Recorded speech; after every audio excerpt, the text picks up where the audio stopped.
So one of the interesting things about the Hebrew language versus, we'll say, the English language is, for example, in English, if I say you, you can be a singular word, it can be a plural word, right? You can be you as an individual, it can be you, the crowd, right?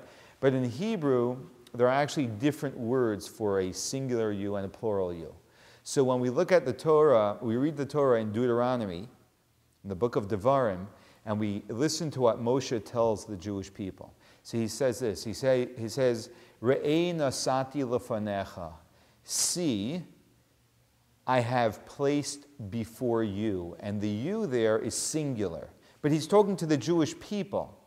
Yet he uses the word lefanecha, not lefneichem, which would be plural, but lefanecha, before you. And he continues and says, I'm placing before you es hachayim es hatov, life and good, ves hamavis ves hara, and death and bad. And guess which one you should pick? Of course, the good and life. But why is it that Moshe, when speaking to the Jewish people, says to you singular?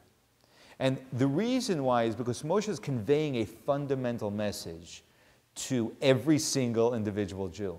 And he's saying this. He's saying really what Maimonides will, in hundreds of years later, over 1,000 years later, will teach. That whenever a Jew has a choice between doing something good or something bad, something right or something wrong, they should consider that the world at that moment is balanced in an equal scale between good and bad. And their decision, their singular decision, as an individual, is going to sway the scale. In other words, to emphasize that as an individual, your singular decision has such an enormous impact on the world. It's monumental. It actually sways the entire balance of the world. Now, one may say, who am I? I'm just one in about 7 billion. And does it really make a difference if I do or if I don't? If I do the right thing or if I do the wrong thing? If I voice my opinion, I don't voice my opinion? If I cast my vote, if I don't cast my vote?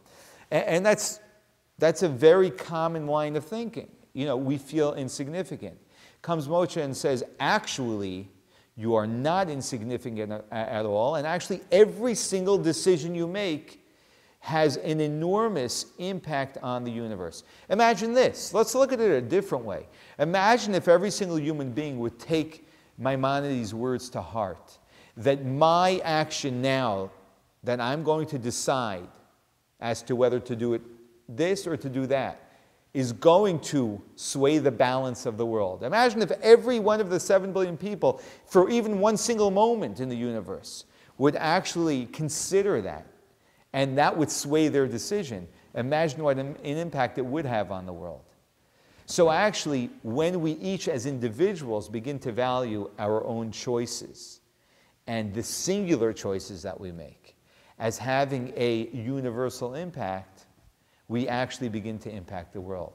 And here's another interesting point, and that is that, the effects that we have, or the results that come out of our decisions and our actions, are not always measured by the actual effort that we put in.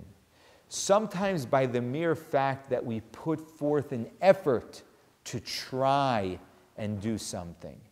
That, because in merit of us making the effort to do the right thing, we suddenly have a blown out success. And which human being does not have an example of this, where we suddenly we did something, it was quite small, and we suddenly had this enormous success, and wow, I don't even know how this happened. There's no way I can attribute this to myself. It's just it doesn't measure with the effort I put in. But it's the fact that I said I'm going to try and do it.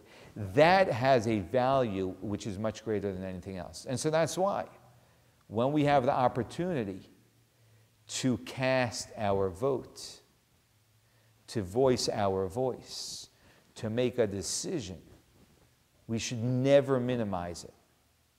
Because Moses said, I place before you life and death.